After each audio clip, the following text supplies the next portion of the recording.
आकाशवाणी से पेश है खबरनामा।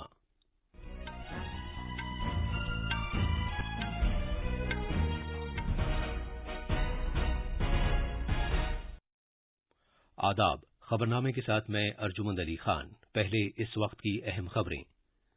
वजीर आजम नरेंद्र मोदी आज वीडियो कॉन्फ्रेंसिंग के जरिए स्वामित्व स्कीम के तहत प्रॉपर्टी कार्ड्स की तकसीम का आगाज करेंगे।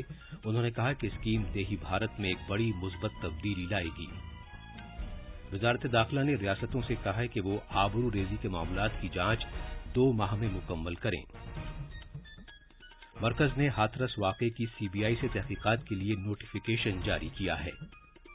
अमरीका ने कहा है कि अब वक्त आ गया है कि इस बात को तस्लीम किया जाए कि बातचीत से चीन के जारहाना रवैये में तब्दीली नहीं आएगी।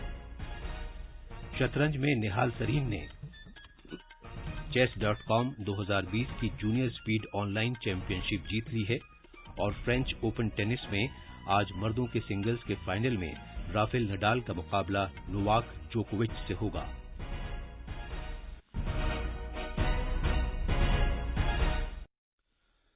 जैसा कि आप जानते हैं कि मुल्क कोविड-19 आलमी वबा से निमट रहा है।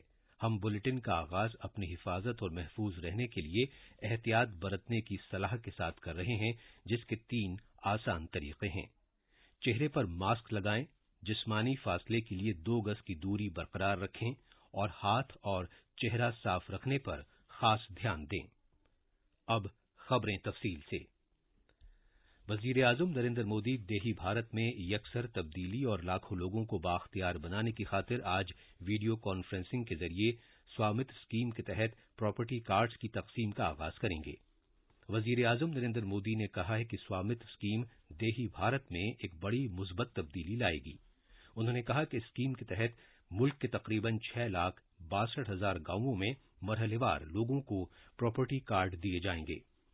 जनाब मोदी ने कहा कि गांव वालों को अपने इमलाक की मिल्कियत की सरकारी दस्तावेज हासिल होगी, जो उन्हें बाख्तियार बनाएगी। उन्होंने कहा कि इसके जरिए वो बैंक कर्जों समेत कई माली सहूलियात हासिल कर सकेंगे। स्वामित्व स्कीम पंचायती राज वजारत के तहत एक मरकजी सेक्टर की स्कीम है, जिसे इस साल अप्रैल में शुरू किया गया था। मजीद तफसील हमारे नामानिगार से। इस लॉन्च के साथ ही तकरीबन 1 लाख इमलाक रखने वाले अफराद उनके मोबाइल फोन पर दिए गए SMS लिंक के जरिए अपने प्रॉपर्टी कार्ड डाउनलोड कर सकेंगे। इसके अलावा मुताल्लिका रियासतों की हुकूमतों के जरिए भी प्रॉपर्टी कार्ड तकसीम किए जाएंगे। फैज हासिल करने वालों में 6 रियासतों उत्तर प्रदेश, हरियाणा, महाराष्ट्र, मध्य प्रदेश, उत्तराखंड और कर्नाटक के 763 गांव शामिल हैं। इस इक़दाम से गांव वाले अपनी इमलाक को माली असासों के तौर पर इस्तेमाल कर सकेंगे और मुख्तलिफ माली फवाइद हासिल कर सकेंगे। आनंद कुमार की रिपोर्ट के साथ खबरनामे के लिए वसीम अहमद। हमने इस स्कीम से फैज हासिल करने वाले मध्य प्रदेश के हरदा जिले में पिंड गांव के बाल कृष्ण शर्मा से बात की। उनका कहना है, नाम बालकिशन शर्मा, ग्राम पिड़गांव में रहता हूँ मैं। गांव में पहले भूमि स्वामी नहीं थे हम। गांव में इसको आवास की जमीन बोलते थे। हम जिसमें रह रहे थे 100 साल से। 100 साल रहने के बाद ही हमारे पिताजी का हमारा कोई इस पर अधिकार नहीं था। पिताजी खत्म हो गए, इसके बाद मेरा कोई अधिकार नहीं आया। अब मोदी जी ने इतना बढ़िया इसका पट्टा लागू करा, भूमि स्वामी बनाया हमें। इसके लिए मैं मोदी जी का बहुत बहुत धन्यवाद देना चाहूंगा। बैंक से लोन मिल जाएगा इस पे। आने वाले समय में हमारे बच्चे के नाम पे भी जाएगी ये। वजारत दाखिला ने रियासतों और मरकज के जेर इंतजाम इलाकों से कहा है कि वो आबरूरेजी के मामलात की तहकीकात वाकई की इत्तला मिलने के 2 माह के अंदर मुकम्मल करें। इसमें कहा गया है कि खवातीन के खिलाफ जराइम के ताल्लुक से जरूरी कार्रवाई करने में अगर पुलिस के जरिए कोताही की जाती है तो इसकी तहकीकात की जाएंगी और मुताल्लिका ओहदेदारों के खिलाफ जरूरी कार्रवाई की जाएगी। वजारत दाखिला के जरिए जारी एक ताज़ा एडवाइजरी में रियासतों और मरकज के जेर इंतजाम इलाकों से ये भी कहा गया है कि वो इस बात को यकीनी बनाने के लिए कि मुल्जिमों के खिलाफ फर्द जुर्म पर मुकर्ररा वक्त के अंदर मुनासिब कार्रवाई की जा रही है, जिनसी जराइम के लिए इन्वेस्टिगेशन ट्रैकिंग सिस्टम पर मामलात की निगरानी करें। वजारत दाखिला ने कहा है कि काबिल ताज़ीर जुर्म के लिए फौजदारी कानून के तहत FIR का इंदराज लाजमी किया जाना चाहिए। बिहार असेंबली इंतखाबात में कोविड-19 के पेश नज़र बड़ी तादाद में वोटरों को अपना हक राय-दही का इस्तेमाल डाक के जरिए करने का इख्तियार दिया गया है। 80 साल से ज्यादा उम्र के वोटरों, माजूरी से मुतासर अफराद और कोविड-19 के मरीजों को डाक के जरिए अपना वोट देने का हक फराहम किया गया है। एडिशनल चीफ इलेक्टोरल अफसर संजय कुमार सिंह ने कहा कि 10,85,000 मुअम्मर वोटरों को ये हक दिया गया है। हमारे पास 80 वर्ष से ज्यादा उम्र के 10,85,000 मतदाता हैं और ये पोस्टल बैलेट की सुविधा उन्हें भी है जिस प्रकार से पीडब्ल्यूडी वोटर्स को। पीडब्ल्यूडी वोटर्स के लिए बहुत सारे इंतजाम है। एक तो उनके लिए पोस्टल बैलेट की सुविधा है और जिसकी प्रक्रिया यह है कि जो वोटर हैं उनको नॉमिनेशन की पहली तिथि जो होती है, जिस दिन अधिसूचना निर्गत होती है, उसके 5 दिन के अंदर अपने बीएलओ के माध्यम से पोस्टल बैलेट के लिए एप्लीकेशन, एक फॉर्म है 12D, उसमें देना होता है। जैसे ही अब आप देंगे तो आपको पोस्टल बैलेट इशू कर दिया जाएगा।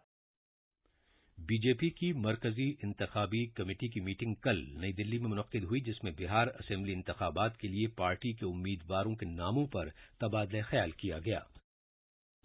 पार्टी के सदर दफ्तर पर मुनक्किद इस मीटिंग में वजीर आजम नरेंद्र मोदी, वजीर दाखिला अमित शाह, बीजेपी सदर जेपी नड्डा और दीगर सीनियर लीडरों ने शिरकत की।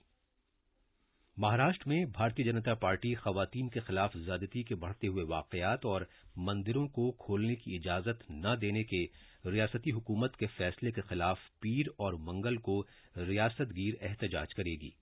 पार्टी के तर्जुमान केशव उपाध्याय, बीजेपी की खवातीन शाख की रियासती सदर उमा खापरे, पार्टी की खवातीन शाख की रियासती नायब सदर चित्रा वाघ ने कल एक प्रेस कॉन्फ्रेंस में इसका ऐलान किया।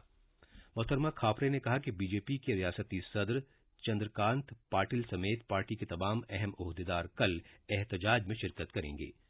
पार्टी के आला तर्जुमान केशव उपाध्याय ने कहा कि इसके साथ ही मोदी हुकूमत के जरिए वज़ा किए गए 3 ज़रई क़वानीन का खैर मकदम करने के लिए पूरी रियासत में जश्न मनाया जाएगा। मरकजी हुकूमत ने उत्तर प्रदेश के हाथरस में एक 19 साला खातून की मुबैना आबरूरेजी और मौत की तफ्तीश सीबीआई से कराने के लिए एक नोटिफिकेशन जारी किया है। ओहदेदारों ने कहा है कि ये नोटिफिकेशन तफ्तीशी एजेंसी की मुताल्लिका ब्रांच को भेजा गया है और एक एफआईआर दर्ज किए जाने के बाद तहकीकात के लिए फॉरेंसिक माहिरीन के साथ तफ्तीशी टीमों को फौरी तौर पर रवाना किया जाएगा। उत्तर प्रदेश के वज़ीर आला योगी आदित्यनाथ ने हाथरस केस में सीबीआई की तहकीकात की सिफारिश की थी। ये खबरनामा आकाशवाणी से नश्र किया जा रहा है। अमरीका ने कहा है कि अब वक्त आ गया है कि इस बात को तस्लीम किया जाए कि मुज़ाकरात और मुआहदे चीन के जारहाना रवैये को नहीं बदल सकेंगे। अमरीका के कौमी सलामती के मुशीर रॉबर्ट ओब्रायन ने यह कहते हुए चीन की सख्त नुक्ताचीनी की कि उसने अपनी इलाकाई जारियत के तौर पर ताकत के जरिए भारत के साथ एलएसी पर कब्जा जमाने की कोशिश की है। अमरीका के वजीर खारजा माइक पोम्पियो ने इंकशाफ किया है कि चीनी हुकूमत ने तकरीबन 60,000 फौजियों को भारत के साथ मिलने वाली लाइन ऑफ कंट्रोल पर तैनात किया है। पोम्पियो ने क्वाड मुल्कों को धमकी देने के लिए भी चीन की सरजनिश की। उन्होंने कहा कि चीन की कम्युनिस्ट पार्टी 4 बड़ी जमहूरियतों और ताकतवर मईशतों भारत, ऑस्ट्रेलिया, जापान और अमरीका के लिए खतरा पैदा कर रही है। क्वाड मुल्कों के वज़ीर खारजा ने मंगल को टोक्यो में मीटिंग की है। क्वाड मुल्कों की ये मीटिंग ऐसे वक्त में हुई है जबकि भारत बहरुल काहिल, जनूबी बुहराए चीन और मशरक़ी लद्दाख में एलएसी पर चीन का जारहाना फौजी रवैया जारी है। हुकूमत ने कहा है कि मुल्क में कोविड-19 के मरीजों में शिफायाबी की शरह अब 85.81% हो गई है। गुज़श्ता 24 घंटे में 82,000 से ज्यादा मरीज सेहतयाब हुए हैं। सेहत की वजारत ने कहा है कि सेहतयाब होने वाले मरीजों की तादाद 59,88,000 से ज्यादा हो गई है। पिछले 24 घंटे में 73,272 नए मरीजों का पता चला है, जिसके बाद मुल्क में कोरोना के मरीजों की तादाद बढ़कर 69,79,000 से ज्यादा हो गई है। वजारत ने कहा है कि मरीजों की जांच करने, उन पर नजर रखने और उनका इलाज करने की मरकज की हिकमत अमली के मौसर निफाज की वजह से शिफायाबी की शरह में इजाफा हुआ है और मौत की शरह कम हुई है। फिलहाल भारत में मौत की शरह 1.54% है। उत्तर प्रदेश के वज़ीर आला योगी आदित्यनाथ ने रियासत में कोविड-19 के टेस्ट की तादाद में इजाफे पर इत्मीनान का इजहार किया है। उन्होंने टेस्टिंग के काम में ज्यादा तेजी लाने की भी हिदायत दी। वज़ीर आला ने कहा कि इन्फेक्शन के सिलसिले को रोकने के लिए टेस्टिंग बहुत अहम है। हमारे नवानिगार के मुताबिक रियासत में अब तक 1,17,00,000 26,000 से ज्यादा नमूनों की जांच की जा चुकी है। मेडिकल और हेल्थ के additional chief secretary Amit Mohan Prasad ने कहा है कि रियासत में कोविड-19 इन्फेक्शन के मामलात में कमी आ रही है। अलबत्ता उन्होंने आने वाले त्योहारों के पेश नजर खबरदार भी किया। रियासत में कोविड-19 के टेस्ट में तेजी आई है और कल 1,76,514 नमूनों की जांच की गई। रियासत में सेहतयाबी की शरह बढ़कर 89.62% हो गई है। ई संजीवनी पोर्टल बहुत कारआमद साबित हुआ है। अब तक इस ऐप के जरिए 1,30,000 से ज्यादा लोग तिब्बी सलाह ले चुके हैं। लखनऊ से MS यादव की रिपोर्ट के साथ खबरनामे के लिए वसीम अहमद। नई दिल्ली के all India institute of medical sciences के न्यूरो साइंसेज महकमे की सरबराह डॉक्टर पद्मा श्रीवास्तव ने कहा है कि अगर हमें इस वबा से लड़ना है तो मास्क लगाना, सैनिटाइज करना और फासला रखना वक्त की जरूरत है। डॉक्टर श्रीवास्तव ने आकाशवाणी न्यूज को बताया कि लोगों को त्योहारों के सीजन के पेश नजर ज्यादा मोहतात रहना होगा। शतरंज में भारत के नौजवान खिलाड़ी निहाल सरीन ने रूस के आलमी जूनियर नंबर 6 एलेक्से सदाना को हराकर chess.com की जूनियर स्पीड ऑनलाइन चैंपियनशिप 2020 जीत ली है। 16 साला सरीन ने रूस के अपने हरीफ को 7 के मुकाबले 18 पॉइंट से हराकर खिताब जीत लिया। इस तरह उन्होंने 2020 की स्पीड चेस चैंपियनशिप फाइनल के लिए क्वालिफाई कर लिया है। फ्रेंच ओपन टेनिस में आज मर्दों के सिंगल्स के फाइनल में राफेल नडाल और नोवाक जोकोविच के दरमियान मुकाबला होगा। राफेल नडाल डिएगो शॉर्ट्जमैन को 6-3, 6-3, 7-6 से हराकर फाइनल में पहुंचे हैं, जबकि जोकोविच ने नडाल के साथ फाइनल में खेलने के लिए स्टीफेनोस सिसिपास को शिकस्त दी। 12 मरतबा के फ्रेंच ओपन चैंपियन नडाल का मकसद रॉजर फेडरर के बराबर रिकॉर्ड हासिल करना होगा, जिन्होंने 20 मरतबा ग्रैंड स्लैम का खिताब अपने नाम किया है। उधर खवातीन के सिंगल्स में पोलैंड की 9 उम्र खिलाड़ी ईगा स्वेतिक नई फ्रेंच ओपन चैंपियन बन गई हैं। कल रात दुबई में आईपीएल क्रिकेट में रॉयल चैलेंजर्स बैंगलोर के कप्तान विराट कोहली के 52 गेंदों में शानदार 90 रन की बदौलत चेन्नई सुपर किंग्स को टीम ने 37 रन से हरा दिया। पहले बल्लेबाजी करते हुए बंगलौर की टीम ने 4 विकेट पर 169 रन बनाए थे। इससे पहले अबुधाबी में खेले गए एक मैच में कोलकाता नाइट राइडर्स ने किंग्स 11 पंजाब को 2 रन से शिकस्त दी थी।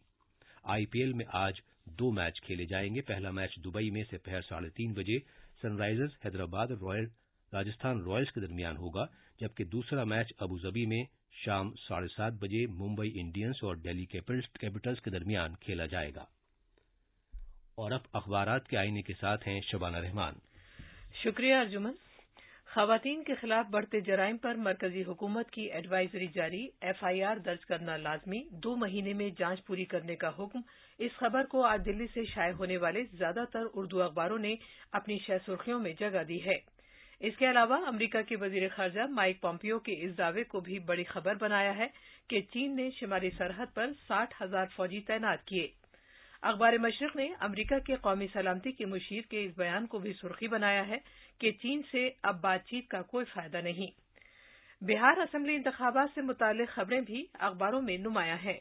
अखबार मशरिक के मुताबिक बिहार में गठबंधन का मौसम, मौका परस्त कहना बंद, मुजफ्फरपुर गर्ल्स शेल्टर होम मुलजिमा मंजू वर्मा को नीतीश ने दिया टिकट, जबकि प्रताप के मुताबिक बिहार चुनाव में राहुल, प्रियंका और शत्रुघ्न सिन्हा होंगे स्टार प्रचारक। इसी अखबार ने जनूबी कश्मीर में 2 मुसल्लह झड़पों में 4 जंगजू हलाक होने की खबर भी दी है। कई अखबारों ने श्रीनगर में GOC lieutenant general BS Raju के इस बयान को भी उजागर किया है कि LOC पर दरअंदाजी में नुमाया कमी। और अब आखिर में अहम खबरों की सुर्खियां एक मरतबा फिर। वजीर आजम नरेंद्र मोदी आज वीडियो कॉन्फ्रेंसिंग के जरिए स्वामित्व स्कीम के तहत प्रॉपर्टी कार्ड्स की तकसीम का आगाज करेंगे। उन्होंने कहा है कि स्कीम देही भारत में एक बड़ी मुस्बत तब्दीली लाएगी। वजारत दाखिला ने रियासतों से कहा है कि वो आबरूरेजी के मामलात की जांच 2 माह में मुकम्मल करें। मरकज ने हाथरस वाकये की CBI से तहकीकात के लिए नोटिफिकेशन जारी किया है। अमरीका ने कहा है कि अब वक्त आ गया है कि इस बात को तस्लीम किया जाए कि बातचीत से चीन के जारहाना रवैये में तब्दीली नहीं आएगी। और शतरंज में निहाल सरीन ने chess.com 2020 की जूनियर स्पीड ऑनलाइन चैंपियनशिप जीत ली है। इसके साथ ही ये खबरनामा खत्म हुआ।